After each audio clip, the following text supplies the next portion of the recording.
Good afternoon and a happy St. Patrick's Day, of course, to everyone. My name is Carla Salp. I am the Public Engagement Specialist with the Washington State Department of Agriculture, and I am an agency spokesperson for Asian Giant Hornet Project. I'm excited today to be moderating this joint press conference, which is bringing together so many agencies that have a role in the detection and eradication of Asian giant hornets from North America. This afternoon, we will be hearing from several agencies who will share their plans for the 2021 season. Speaking today will be Sven Spieschiger with the Washington State Department of Agriculture, Paul Van Westendorp with the British Columbia Ministry of Agriculture, Food and Fisheries, Anne LeBrun, National Policy Manager for Honeybee and Pollinator Pest Programs in the U.S. Department of Agriculture's Animal and Plant Health Inspection Service, Anna Childers with USDA's Agricultural Research Service Bee Research Laboratory. We will take questions after the speakers have made their statements. In addition, the following individuals will be available for questions as well. Gail Wallen with the Invasive Species Council of British Columbia, Timothy Lawrence with Washington State University Extension, and hopefully Chris Looney with Washington State Department of Agriculture. Washington Invasive Species Council expressed their regret that they were unable to participate today. However, their executive director, Justin Bush, is always happy to answer questions about the council's role if you would like to reach out to him directly. We are approaching that time of year when the public may start spotting Asian giant hornets, so we'd like to ask your help once again in spreading the word that every suspected Asian giant hornet sighting should still be reported, whether it's in Washington or British Columbia. People should report to the Department of Agriculture or the invasive species managers in their own state or province. Last year, half of Washington's confirmed detections and all of BC's confirmed detections came from alert community members, so the importance of participation from local residents really cannot be overstated. One last reminder, please keep your line muted to ensure the best sound quality for everyone. Sven, please go ahead and unmute yourself. All right. Can you hear me then, Carla? Yes, you can. Thanks, Sven. Okay. So thank you, everybody, for taking a few moments this afternoon just to hear about our plans. We have noticed we've been getting a few inquiries about what we're planning to do for 2021. So we thought we would take this opportunity to get everybody together and just let you know a little bit about what happened last year, and of course, what we will be doing moving forward in 2021. So obviously, 2020 was a very exciting year for everybody, and that was for all of the citizens of Washington because we had so much help from everybody. Over 1,200 folks chose to hang traps and service them on their own dime, and this really helped us to get a very good understanding of what was going on in our state and allowed us to focus our resources and the resources provided by the USDA APHIS in an area where we already knew we had detected some hornets. And so thank you to everybody, first of all. Everyone's efforts ended up netting us 31 detections last year, with one of those public reports turning into a few subsequent trap catches, and then the eventual tracking of a hornet back to the nest where we were able to perform the eradication. And none of this was possible without the teamwork of most of the agencies on this call today, and also without the help of the citizens and the folks who really stepped up and helped us to get the job done in 2020. So in 2021, we did actually learn a few things that we're going to be putting into the field.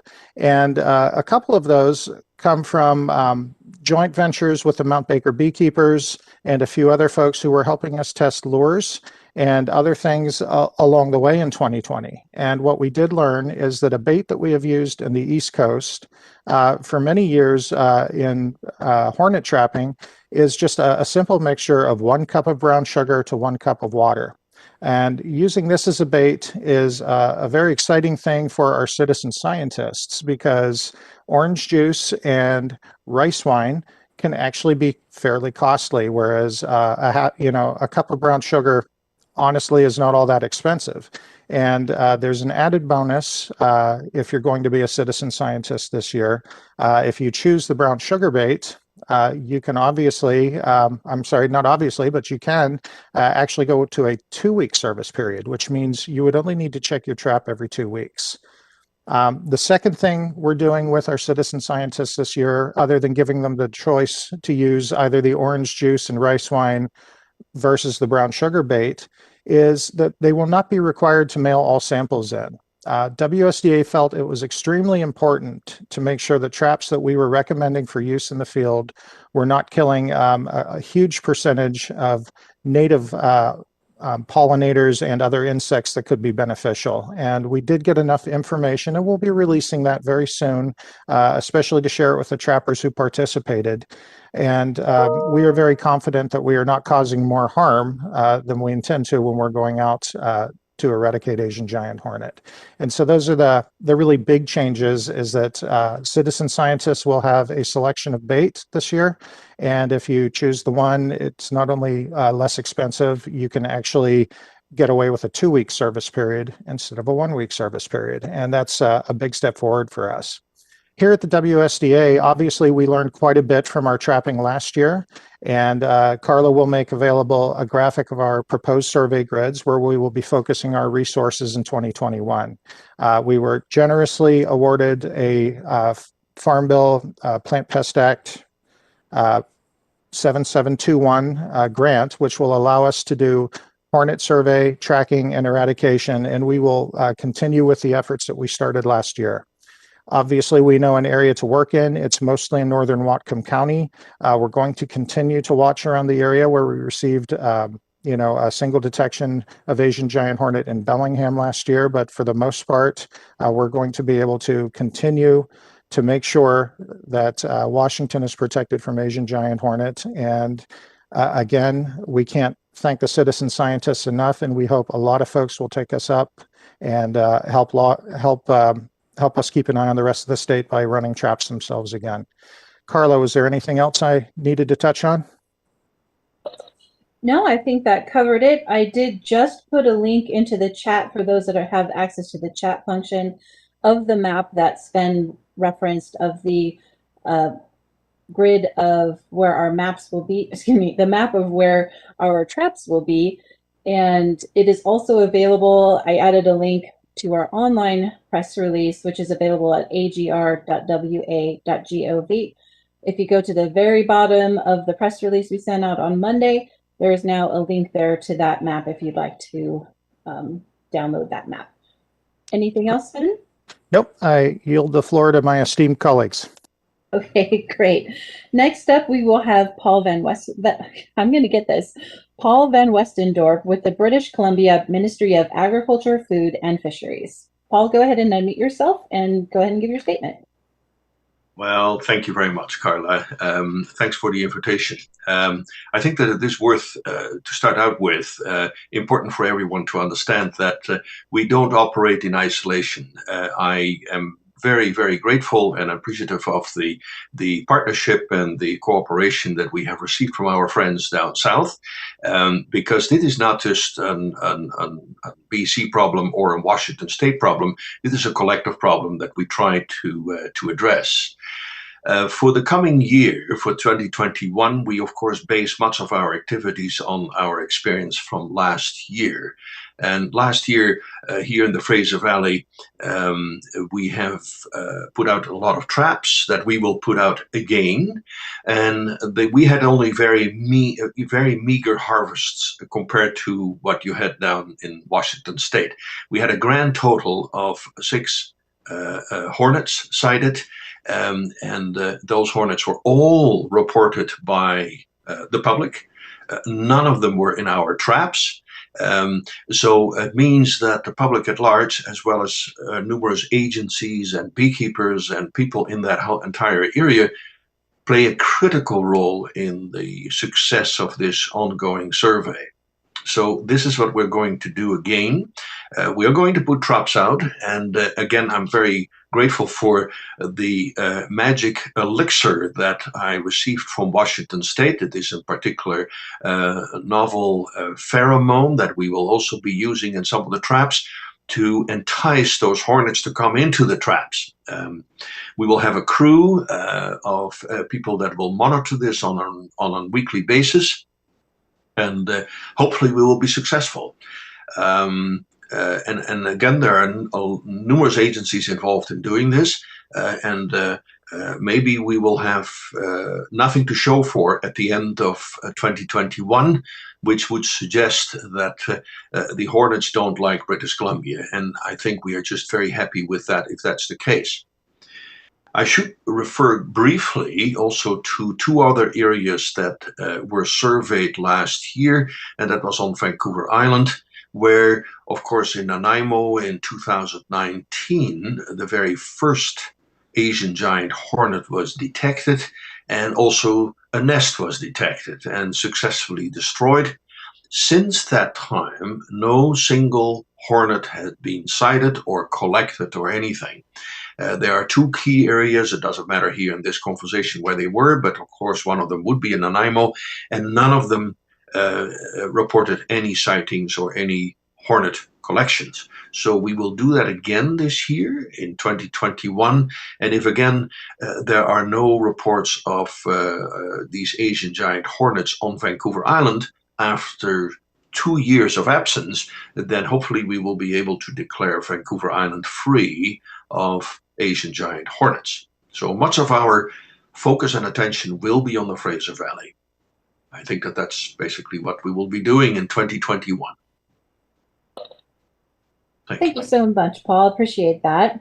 Next up, we have Anne LeBrun with USDA APHIS. Thanks, Carla. So in December of 2019, the APHIS National Taxonomic Specialist confirmed WSDA's identification of an Asian giant hornet, or Vespa mandarinia. In response to the detection, APHIS has worked closely with WSDA to provide funding, technical expertise, methods, and technology. APHIS provided the radio transmitter technology that WSDA used to track a hornet to its nest in October. As a result, Washington officials were able to find and eradicate that nest, helping to protect honeybee populations in the area. This was a significant achievement in the fight against this pest because it validated a crucial eradication method to trap, tag, and track. APHIS is coordinating research with USDA's Agriculture Research Service, or ARS, and academia to examine Asian giant hornet population genetics. And lastly, APHIS, ARS, and WSDA are working together to develop and test new lures that will improve the effectiveness of Asian giant hornet traps. Back to you, Carla. Thanks so much, Anne. And next we have Anna Childers with USDA's Agricultural Research Service.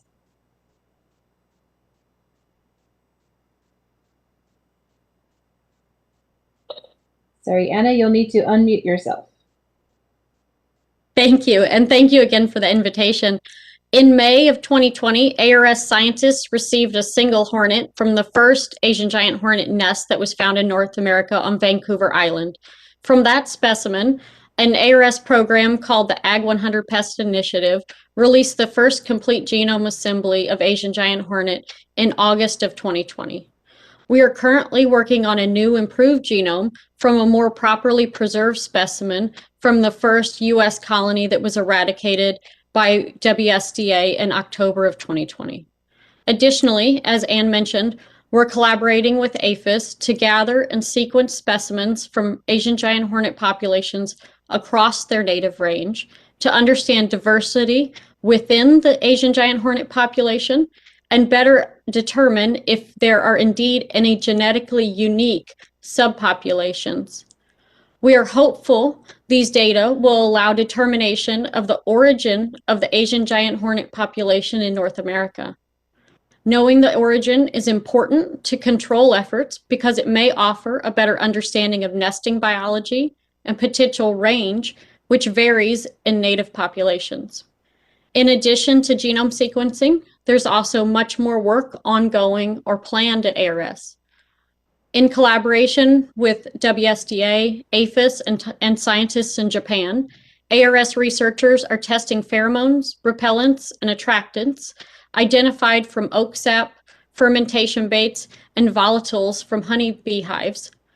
The goal is to identify chemicals to which Asian giant hornets are highly sensitive in order to develop a synthetic lure. These scientists are also comparing trap and lure types to increase their effectiveness. ARS scientists are also characterizing other compounds from the Asian giant hornet's venom glands that are reported to be alarm and marking pheromones, as well as the venom proteins themselves. Another group of ARS researchers are studying the microbes, the bacteria, fungi, and viruses that are carried by Asian giant hornets. This data may lead to the discovery and development of biological control methods. Finally, Matt Buffington with the ARS Systematic Entomology Laboratory is in discussions with the Smithsonian National Museum of Natural History. They are very interested in having a display on the Asian giant hornet when the museum reopens that would feature a piece of Nest Zero that was eradicated by WSDA. Thank you very much. Thanks, Anna. And just briefly before we get into the questions, we had anticipated having Chris Looney on. I don't see him on the list, but there are a bunch of call-in users. Just want to check. Chris Looney, were you able to log in?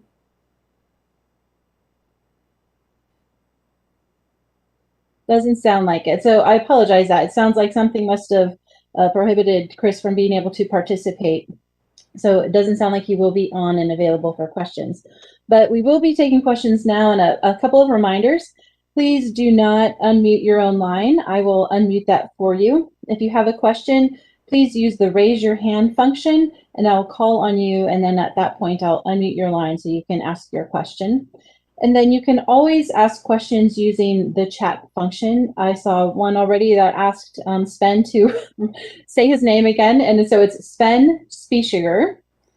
And when asking your question, if we unmute your line, please identify your news agency and let us know whom you're directing your question. So go ahead and use the raise your hand function if you have a question. We'll start with Craig McCulloch. I'm going to unmute your line, Craig. Oh, I apologize. There we go. There we go. Can you hear me? Yes, I can. Go for it. Awesome. All right. I'm using a laptop I haven't done this on before, so hooray. The question I have for all of you, in particular to Paul, is with the border restrictions on COVID-19. How has that impacted what you're doing, and what role is that border closure playing in all of your efforts? Again, that's for Paul and for anybody else who wants to comment. And I'm asking this question on behalf of KNKX Radio. Well, Greg, yes, the border is an imaginary line. And look, we thank God there is such a thing as FaceTime and phone calls and everything else. And even the Postal Service are quite excellent in delivering products and materials so that we can coordinate some of our activities. And for example, I have written down the recipe that Sven just popularized about half a cup of or 1 cup of brown sugar and 1 cup of water. This is what we're going to do. So no, it's just simply not really a big issue, other than that I have apparently an open invitation from Sven to participate in the festivities of eradicating the next nest that they find. And of course, it is a reciprocal offer, and that if we find a nest out here, he is cordially invited to participate in it. Whether or not this is going to work with the border, we do not know, but I think I have full confidence in it eventually being possible for us to visit each other. Thanks, Paul. Sven, did you have any comments on that, or Ann or Anna? No, not really. Actually, Conrad Berube was able to get through the border and visit us to give some of his expertise. Conrad, of course, is famously known for being the trigger man on the eradication of the first nest destroyed in North America. And it was very nice to get some of his insights and put them to use in the field. Great, thanks, Sven. There was, Sven, I'm going to leave you up because there was a question about how many total confirmed sightings there were in Washington last year from Megan. Sure. It was 31, and 16 of those were called in through our outreach campaign, and the other 15 were trapped or hand netted as part of some, investigations from our paid staff here. One thing to note about that is that does not count the some 500 specimens that are involved in the first nest eradication. So, two very distinct things. There were about 500 specimens of all life stages associated with the nest, and there were about 31 detections total through outreach and our trapping efforts. Great, thanks, Sven. It says St. John Alexander, maybe it's Alexander St. John. Go ahead and ask your question. It says unmute me. Is that all right there? You got it? Yes, I'm sorry. When I click unmute you, it says it's sending a request. So you are good to go. We're good to go. No, it's okay, Carla. It's St. John. It's a weird name. I should have put it down phonetically. My question is, of course, it's called the murder hornet. And it sounds like, I know Paul's going to laugh. There he is. He's shaking his head now. But we heard that you might want us to put up nests in certain spots. Is that what you want us to do? Pardon me. You want us to put our own traps up? And is there any danger? People are going to ask that. Are there any dangers if I put up a trap around my house? If I can answer the question, of course, if there is direct exposure of you to an hornet's nest, and particularly when you happen to disturb it, there is absolute serious personal danger to your health and well-being. But I really invite everyone to look at this in context. The Asian giant hornet is an apex predator. And by definition, apex predators are not very densely populated in their natural range. They will be there, and they are very dangerous when you actually run into them, but the total density of it, the number of them, is going to be very limited. And it is, in fact, one of the main reasons we have so much trouble finding these darn nests, because there are such a few of them around. So if you have a trap in there in your house or near your house, not in your house, sorry, near where you live, and you find some unusually large wasp or hornet-like creature in there, all what I would suggest is, depending on where you live, you either call Sven or you call me, and we will deal with it. When we find a nest, we're not going to have everybody around. We are going to have a crew that is very familiar with stinging insects, with bees and with wasps, and we will eradicate it accordingly.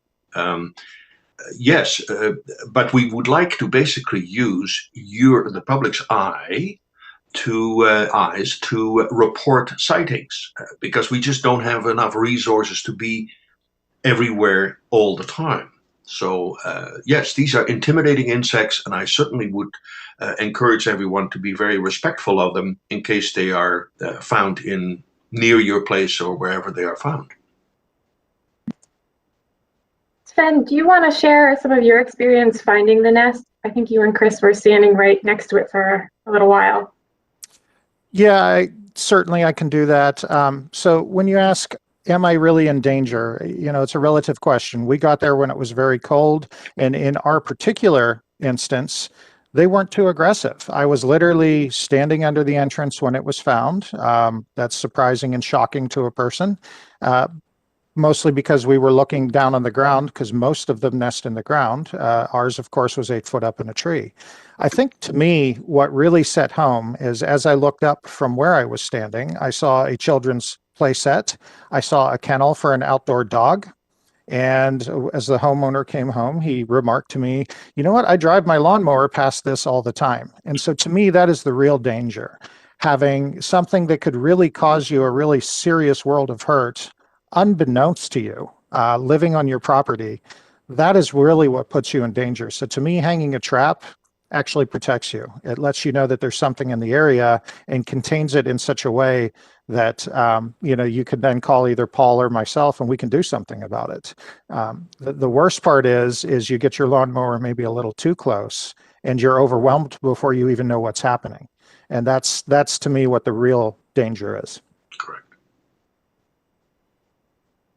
Thanks, Ben. I'm going to pull a couple of questions from the chat. There were 2 questions from Don Jenkins that were related. Don Jenkins, Capital Press, asks, what will WSDA bait its traps with, and how many traps will WSDA put out? Okay, so we will primarily bait with orange juice and rice wine. We're running a subset side by side with brown sugar and water, just to keep up with our citizen scientists, because we expect a lot of folks will select that option. Again, we know that works from work we did back east over the last 10 years or so. So we're very excited to see if we can make a full switch over to that. We may also choose to test a few other things presented to us by ARS, and I would invite them to go into more details about what those are. And then the total number of traps is we are shooting for at least 1 trap per 1 kilometer by 1 kilometer grid. And again, Carla has that graphic available.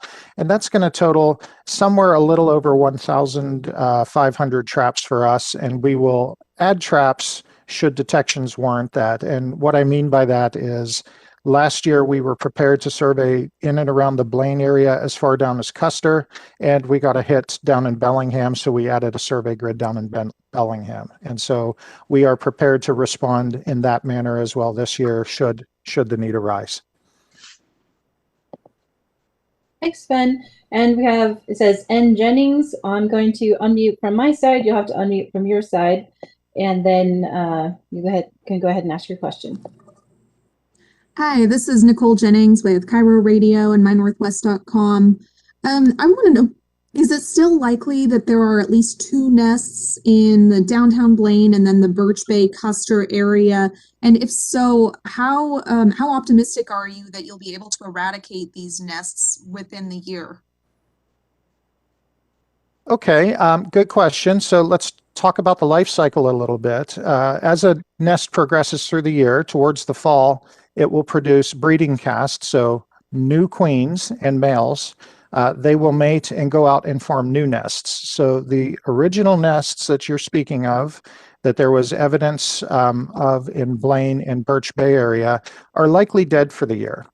However, that means queens had the possibility of emerging from any nests that may have been in the area and forming new ones. So we have a lot of resources focused in those areas because there was a chance that there were some nests we didn't get to.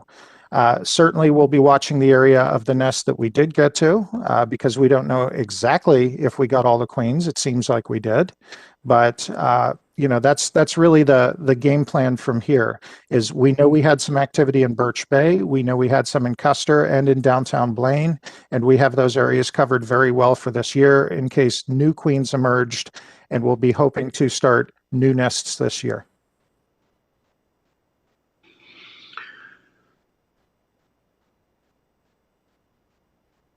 My apologies. I was trying to scroll up to some of these questions in the chat. There was a question about how many sightings were there in BC last year, and how many traps will be put out this year? Yeah, I'm following the same chat discussion. There are a couple of things out here. First of all, about the whether or not the public can participate in putting out traps. By all means, they do, and in fact, we encourage beekeepers in the whole Fraser Valley, and there are in that target area that we have been surveying close to the border, there are approximately 170 beekeepers, and we really enjoy taking advantage of their expertise because they are familiar to recognize the difference between a sawfly and a hornet, or between a horntail and a hornet. So we really like to use their expertise and their familiarity with these insects, and of course also their familiarity with stinging insects in particular. So we encourage those to put traps up, and these are bottle traps. Furthermore, we have various agencies from municipalities and parks and rec people and invasive species councils and First Nations and you name it. We got just about everybody involved to look for these things. So, and anyone could certainly put up traps. We have a very simple design with a converted or changed 2-liter pop bottle, and that would suffice as a good wasp trap or a hornet trap. Last year, along that border, there's a grid system in place. We put up about 60 traps, and as I mentioned earlier, none of them were ever occupied with a hornet. And we will increase this number this year simply because of the increased activity that is taking place in Washington State. We just want to make sure that we are doing basically a similar follow a similar strategy that Washington State does. We of course have here the Fraser Valley is obviously a geographically distinct area. We do not believe that these hornets are likely to move into the evergreen forests simply because their food sources will be diminished compared to what they find in the Fraser Valley itself. We therefore also believe that there is a diminishing rate of risk, if you will, with them spreading farther east into British Columbia, simply because there are so many climatic zones that they would have to overcome.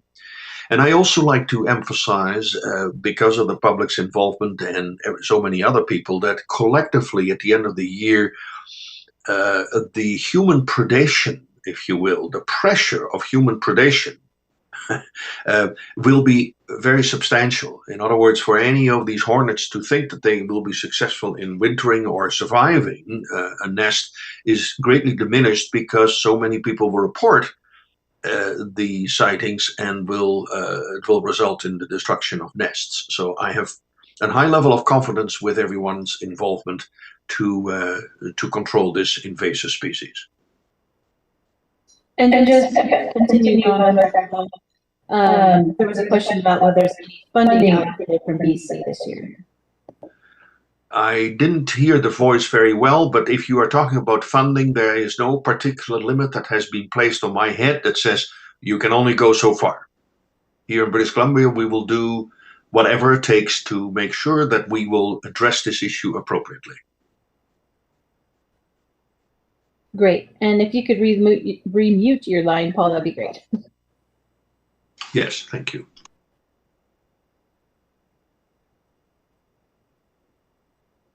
One moment, please. I'm trying to scroll back up to the top here to get one of the. We've got Karen Larson. I'm not sure if you're still wanting to ask your question. I'm going to unmute you just in case.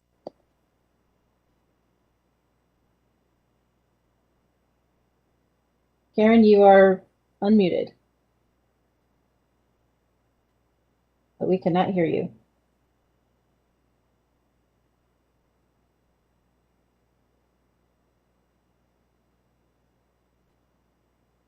Okay, Karen, we couldn't seem to hear your question. If you might be able to send it in the chat, we can try to answer it that way. We'll move on down to, and I'm going to butcher this again, I should know this by now, Realia. Hi, can you hear me? Yes, we sure can. Okay, thank you for taking my question. I'm not sure if I need to direct this toward Anna or Paul or Sven, but I was trying, my question is, has there been a genetic link established between the Asian giant hornets found in BC and the ones found in Whatcom County / Washington State? Thank you. I can address this a little bit. So certainly Paul was kind enough to lend us a specimen or two from the Nanaimo nest, and there is actually a study published where we compared that with the specimens from Blaine in 2019, specimens from Korea, a specimen from Japan, and a specimen from China.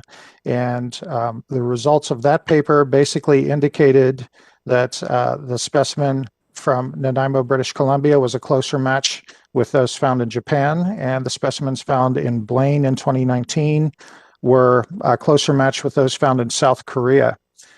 We also went ahead and tested basically every specimen that we got in Washington last year that was part of the detections, and all of those are a genetic match for the same ones that we got in 2019 in Blaine.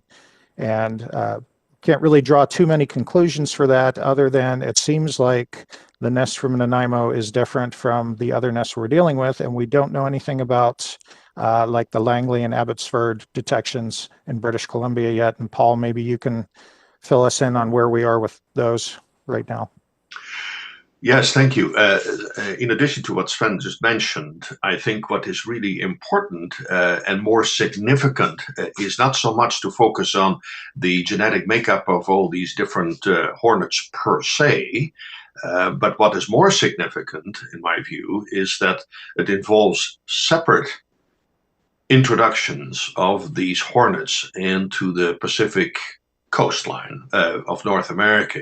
And it means that here in British Columbia and in Washington state, and perhaps farther south as well, not to mention eastern Canada and the eastern seaboard altogether, that we will be prone to future introductions of these kinds of invasive species. And I think that is really where much of the focus should be at some point. Particularly in respect to controls of maritime shipments that are coming into our harbors. I think that is where, if I can call it a threat, but that is where the source of much of this material is coming from. So the genetic, the subspecies issue is very interesting from an academic perspective, but from a managerial perspective and exposure perspective, it highlights the fact that we are subject to future introductions. And I think that's part of the project that APHIS and ARS are working on to gather more specimens from different parts of the world and sequence those. So you heard Sven mention a handful of specimens that were included in that study. And so we'd like to collect more specimens to better understand the genetic diversity of this particular species so that we can understand if they were separate introductions or if they were likely to be separate introductions. So that is one of the projects that we are working on this year. Thanks. Yeah, and I'll just say to echo what Anne's saying there, that there's understanding that Asian giant hornets are actually a commodity within Asia disrupts their natural boundaries between subpopulations, which complicates this analysis and understanding where a particular introduction may have come from. But that's why our work to establish reference genome assemblies is important, as well as this larger initiative gathering samples within North America, as well as all of the native range within Asia, in order to map those to those references and understand how much diversity is present, so that we can kind of get a better sense of whether there are truly distinct populations. And that's where this effort is going, so that hopefully we can make a more definitive statement about whether there have been one or more introductions, and then we can carry that back to understanding the biology. Like Sven said, most Asian giant hornet populations are understood to nest in the ground, and there is one population that is understood to nest in trees. But I don't think that we can definitively say how opportunistic that is, and how frequently within any given population they do or don't nest in alternate places. And so this is all just active research area at this time. Thanks so much, everyone. I don't know if Sven wants to take this one. There was a question about when Asian giant hornets, which months Asian giant hornets are most active. Sure, I can handle this really quick. So Asian giant hornets spend the winter as a mated or an unmated queen, usually in a protected cell. In fact, I'll answer a second chat question by saying we think that's probably how it got here. They wanted to know what life stage. We believe it probably hitched a ride in some sort of commodity as a fertilized queen that was looking to spend the winter.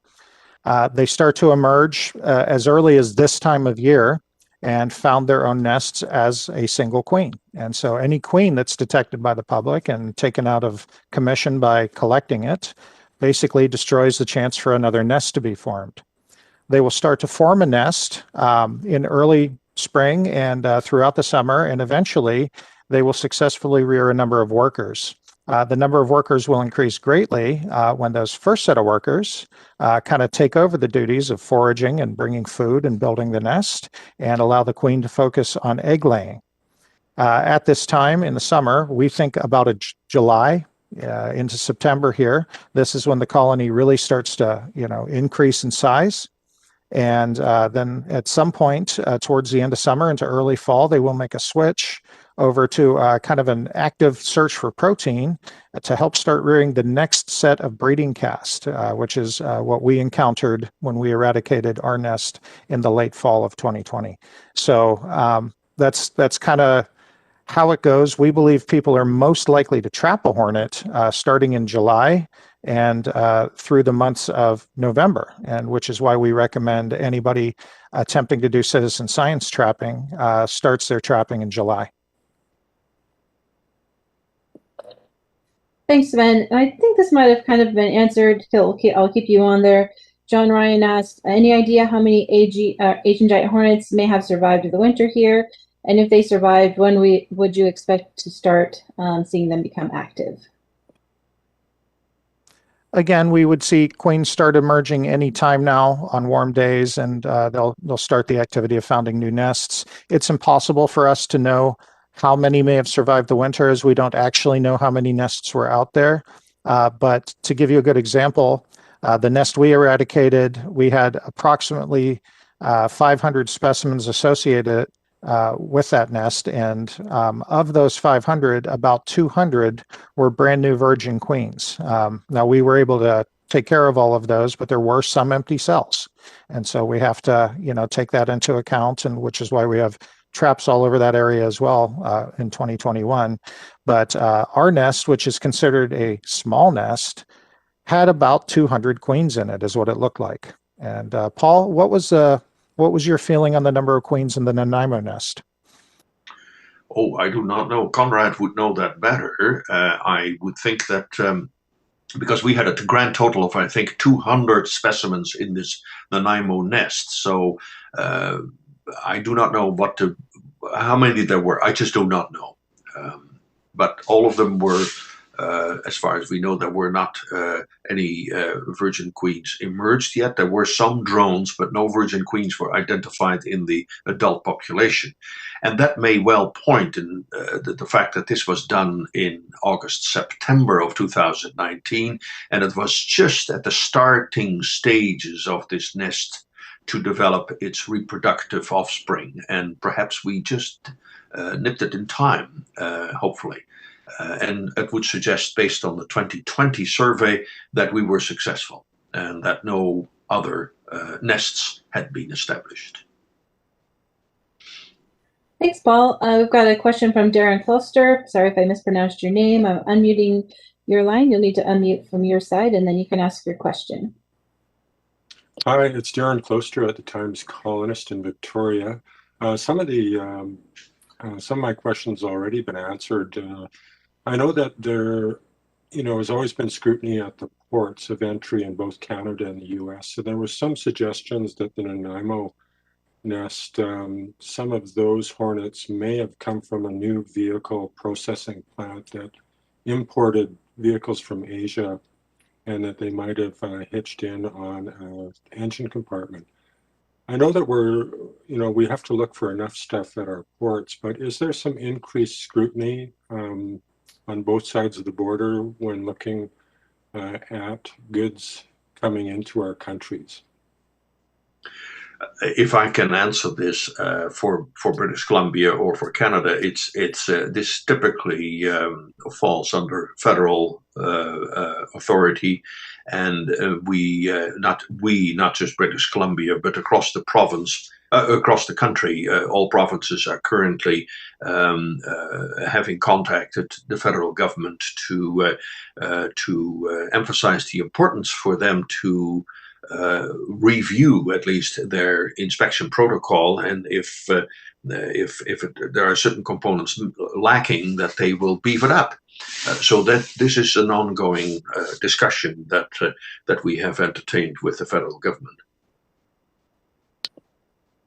Thanks, Paul. And I'm not sure if if APHIS would like to respond to that as well. Sure. The Asian giant hornet, and it's a quarantine pest. So if it was found in an imported shipment, phytosanitary action would be taken on the shipment to mitigate the threat. So it is a quarantine pest.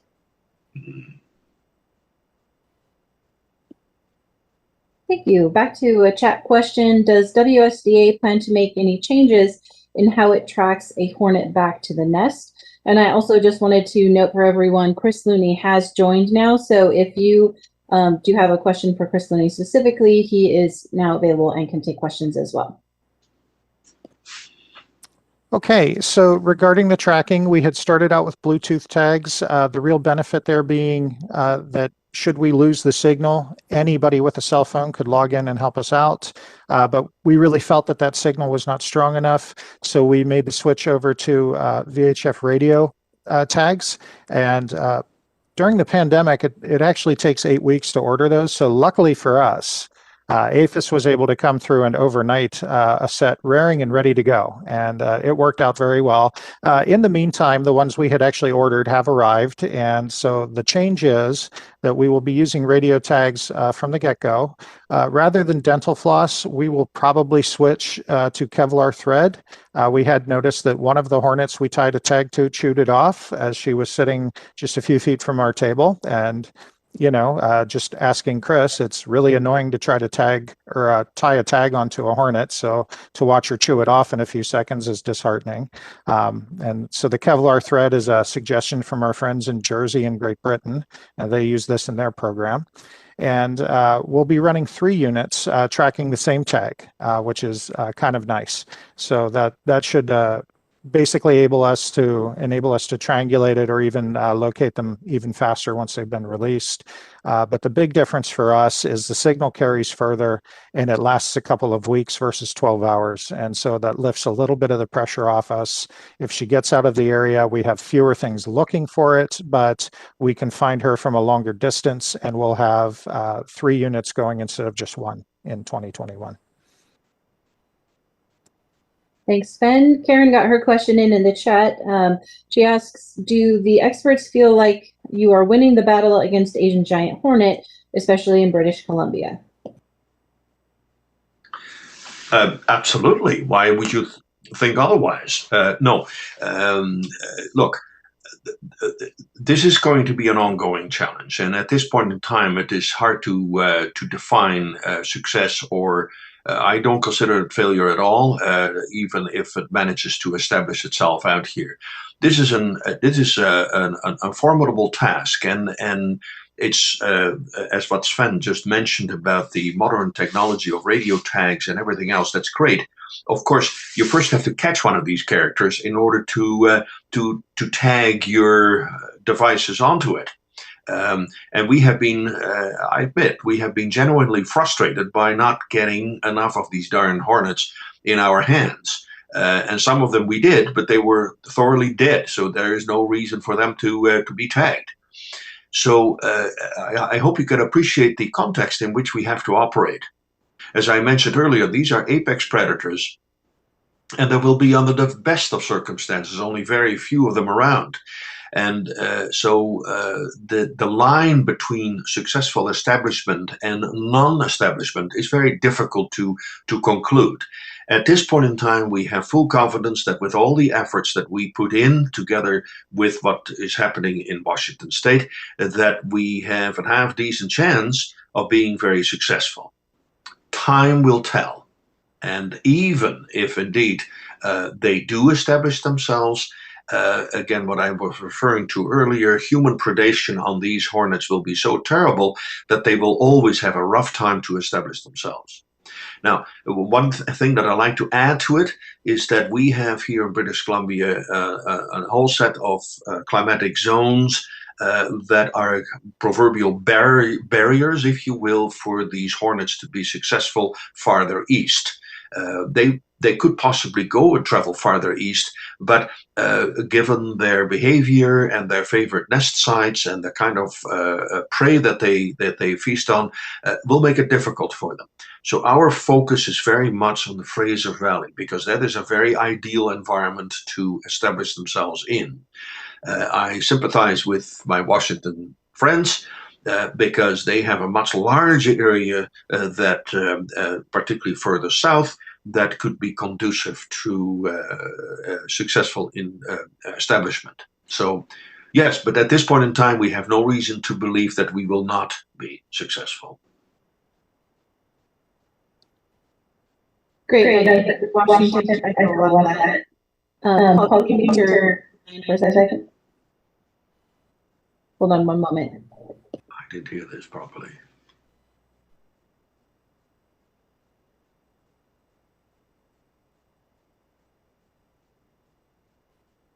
Okay, thanks for muting your line, Paul. I think we're getting a little feedback when I speak and you're unmuted. So, but the next couple of questions are for you. They're wondering if BC will be using the same bait recipe as Washington State, and sort of another trapping related question.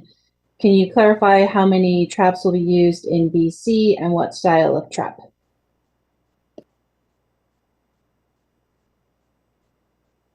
Paul, you're muted. The traps that we have been using came from the Ministry of Environment, that have been used for other purposes. They were the easiest and the most successful to use, successful in relative terms in terms of handling them. There were some other models that we also used, and they were hard to open and to refill and all kinds of other problems. So we will go for the ones that we received from the Ministry of Environment. And again, the recipe of the bait itself was identical to what Sven mentioned before about juice and rice wine. I thought at times to use sake instead, but that runs the risk that I may end up drinking the sake instead of the wine, rice coming into the rice wine to go into the trap. The point is that we have based these recipes on what was used in Japan, and that is why, as I mentioned earlier, we were so excited about that in Washington State they had developed some pheromone products that hopefully will be highly attractive to these hornets. So that is what we will be using as well. So much of the strategy that they are using is going to be the same out here, if I answered the question properly.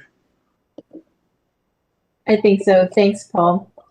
And Charles Featherstone, I think I don't see the whole name. Yep, there we go. Charles Featherstone, I'm going to unmute your line. If you can unmute from your side, then you'll be able to ask your question. Good afternoon, and thank you for this. I really appreciate it. A quick question for Anna Childers. Did you say that these the Asian giant hornets are commodities in Asia? And if that's exactly what you said, what do you mean by that? Yes, it's considered a commodity. It's used, they're considered a delicacy, so they're eaten. And I think there's some other products made from them. So the nests are very valuable when they're found. So there's a lot of work to do to find them and dig them up at certain points in the year. And then those are moved around because of that. So that obviously, if they're moved around, there's the potential that the hornets aren't all completely dead, which would, again, potentially introduce or skew the natural dynamics and populations within there. So if the nests are being moved potentially between countries, the natural divisions between those subpopulations could break down. And so that's one of the things that we need to have this deeper dive into the data and more data to better understand the variation that's present in each country so that we can more correctly nail down the origin of the populations that are being found in the U.S. Does that answer your question? Yes, it does. Thank you very, very much. And I just want to make sure to confirm from all of the participants that because of the genetic difference, you're looking at the possibility of 2 separate introductions, correct? We're looking to understand if there are separate introductions or if there is likely to be one introduction. So we're doing that extra work to figure out and learn more about the population genetics to be able to make that decision. If I may add something to this, in May of 2019, so that was a few months before the infamous find of Vespa mandarinia on Vancouver Island in Nanaimo. In May of 2019, there was a giant hornet was collected in Vancouver Harbor. And this ended up being identified as being Vespa soror. Vespa soror is a sister species of Vespa mandarinia. It has a slightly different distribution in Asia, but again, it highlights, as I mentioned before, that we are here subject to future incursions of various types of hornets. And the one that is actually of much greater concern to us in the long term is going to be Vespa velutina. That is a smaller hornet, but also from Asia, that has infiltrated Western Europe in 2014 and has been going strong ever since. And the Europeans have spent over 20 million euros to try to combat it, to no success. And that is a far more ominous threat than Vespa mandarinia. So. Yeah, and I'll just say along that point, that's one of the nice places where genome sequencing comes in, is that there's actually several large hornets in Asia, and some of them can be difficult to distinguish by eye because they don't all look exactly the same if they're from different regions. So by generating this genetic data, what we can do is then develop tools and marker kits so that we can quickly and accurately determine what species we have in a given location.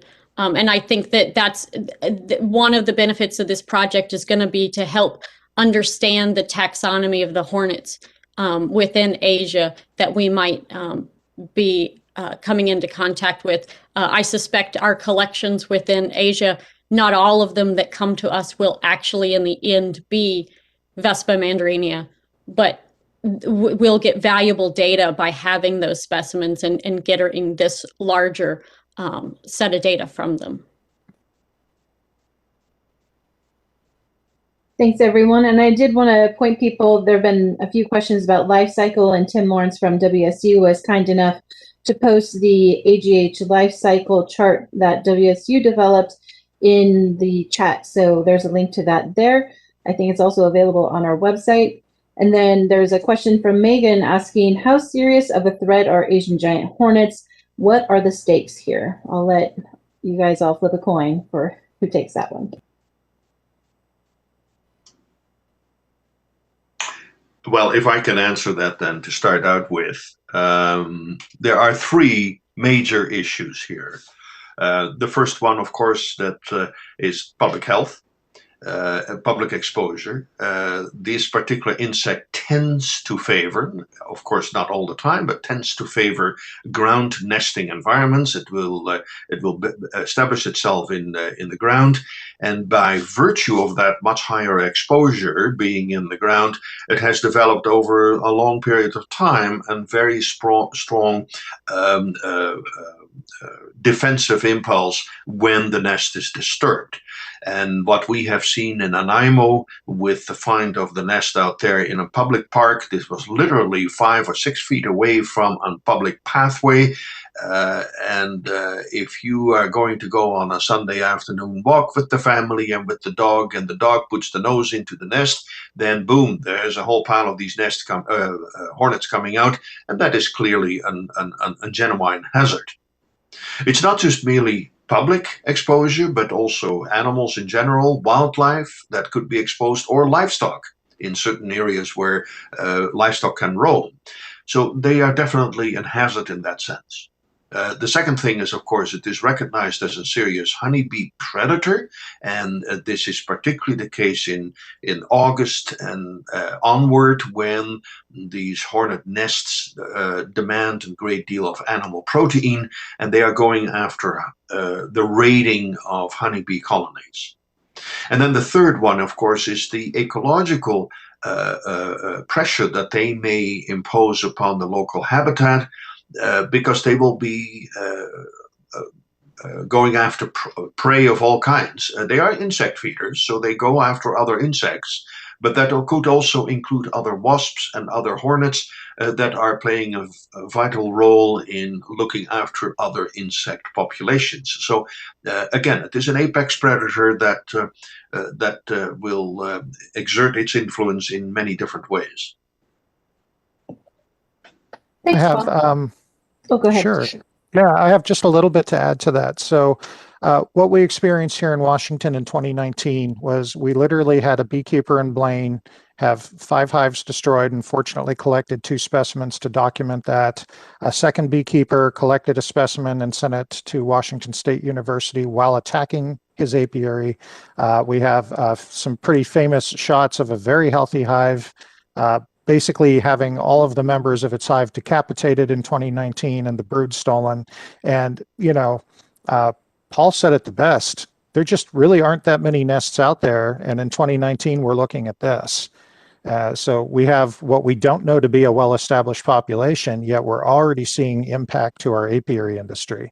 And so when you ask what is the serious threat, even past, you know, your dog or heaven forbid your child stumbling into a nest while walking through the woods, having an apiary taken out in the better part of less than a week, and the massive expense that the beekeeper would incur, and what the ramifications are of having a beekeeper who is trusted by a farmer to come by and perform pollination services the next year.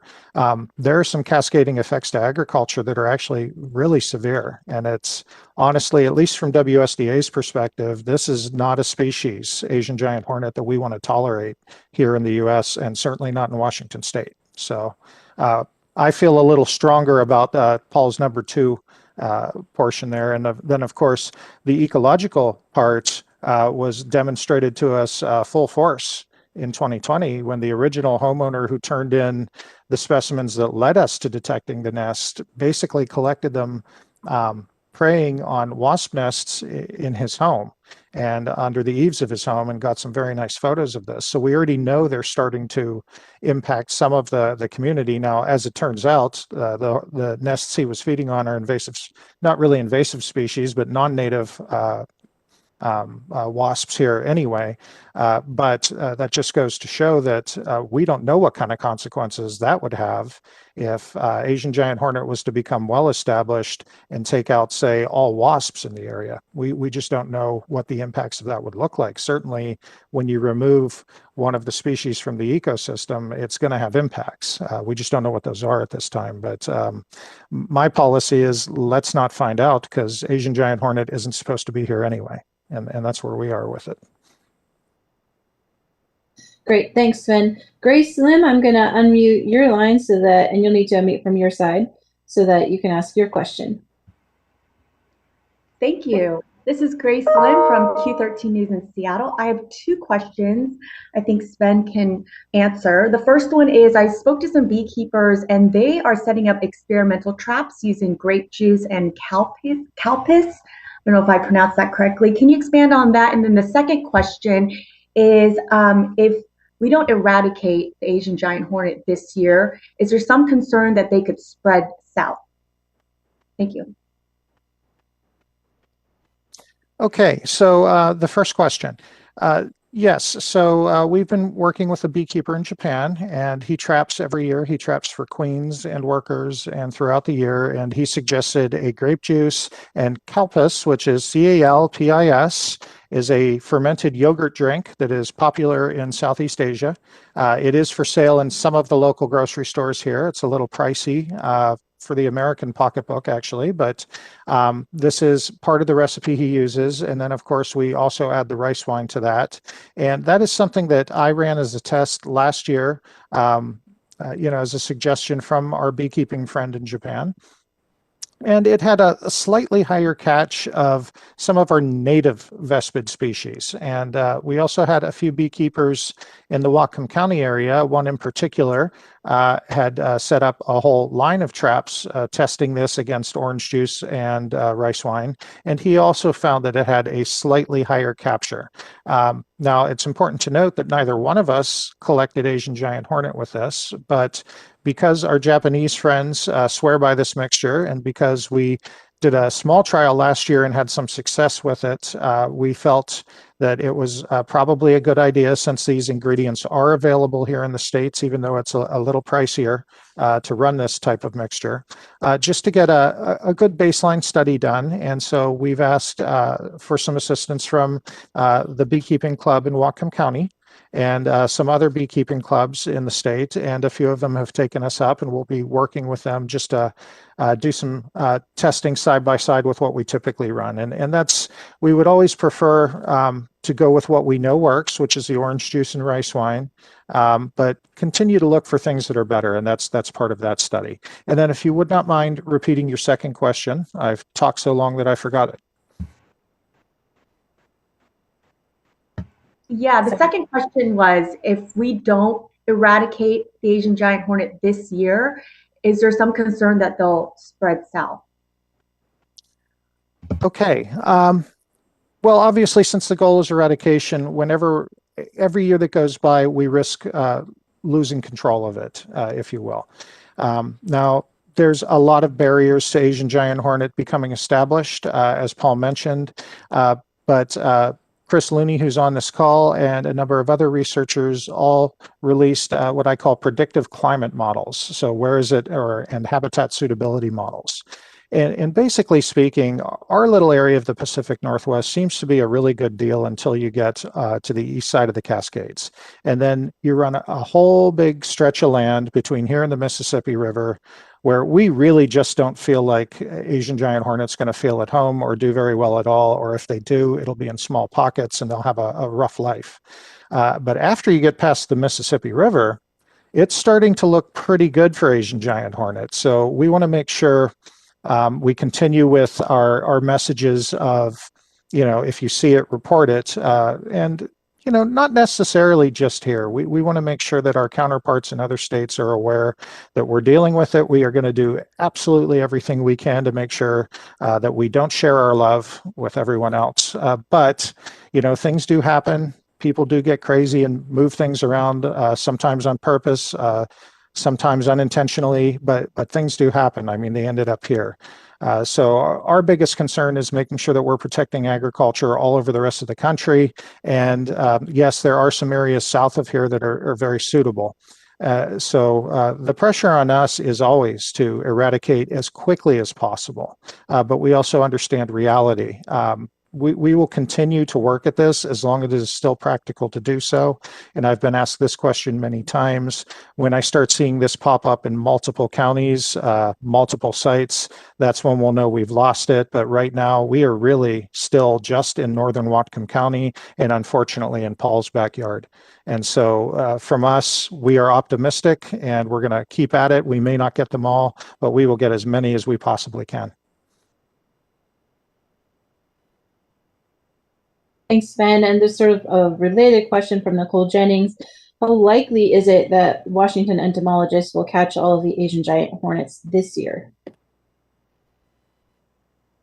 As likely as it can be. I assure you we will expend every effort and every resource that we have to make it happen. And, ultimately that is our goal.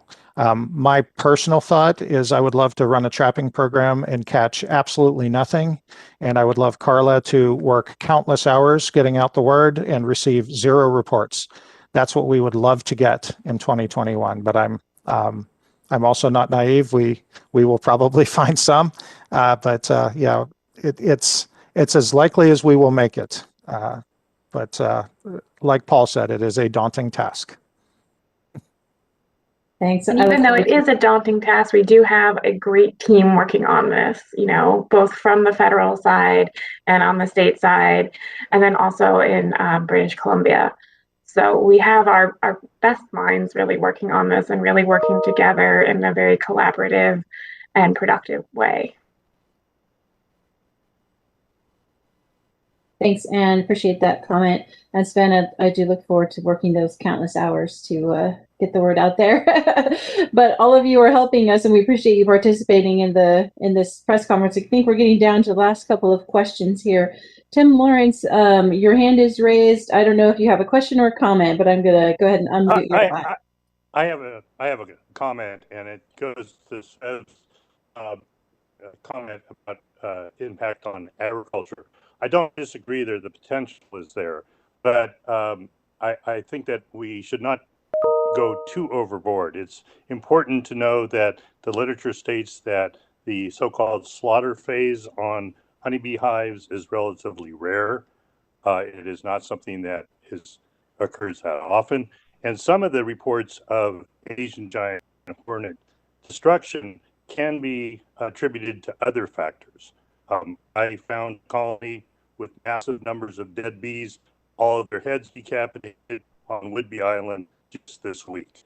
So things happen, and it's not necessarily causation of the Asian giant hornet just because you find lots of dead bees. So I think we just need to temper the overall impact that it's currently having. It certainly has the potential to be a problem, but it is not there.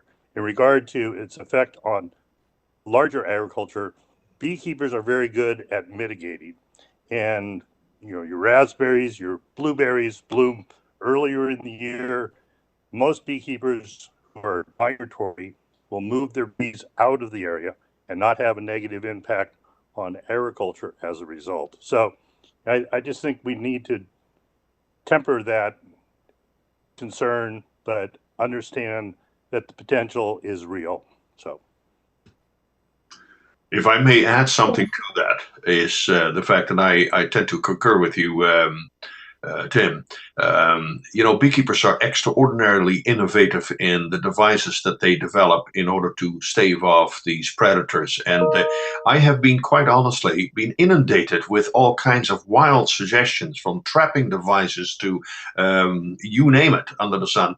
And I have quite a bit of confidence in actually the innovative minds of many of the beekeepers. They're good at keeping bees, but they're also good at doing all kinds of other nasty things to the hornets. So yes, it will have an impact, and mostly these predators have an impact on neglected hives or poorly managed colonies.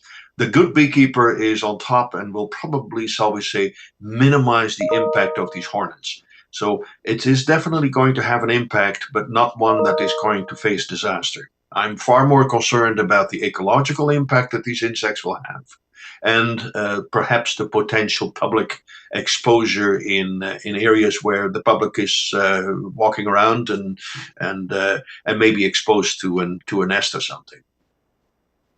If I may just add to that, because I see here in the chat line a couple of other questions, and that is one of them. I might as well answer it if you don't mind.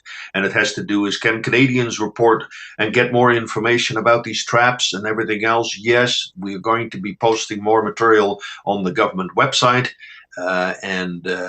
We also have a number of reporting sites in British Columbia where any kind of suspect-looking character can be reported. And I recall from the 2020 year that my schedule was totally upside down, because I spent just about every day through much of 2020 for 3 or 4 hours answering reports that came in of people that detected a yellow jacket or a lovely bumblebee or all kinds of other things. And we don't want to discourage the public to report these things, so we respond to them. So, yes, there are many different ways of reporting these things. Thanks, Paul. I think that's a great way to really wrap up.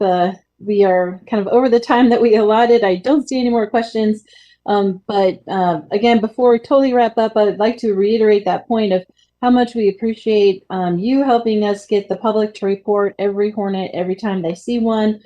Thank you. And as usual, if you need further assistance, you can contact myself or the appropriate agency media contacts, all of whom are listed on that press release that we issued on Monday. and is posted on our website at agr.wa.gov. Thanks, everyone, and we really appreciate your participation in this joint virtual press conference.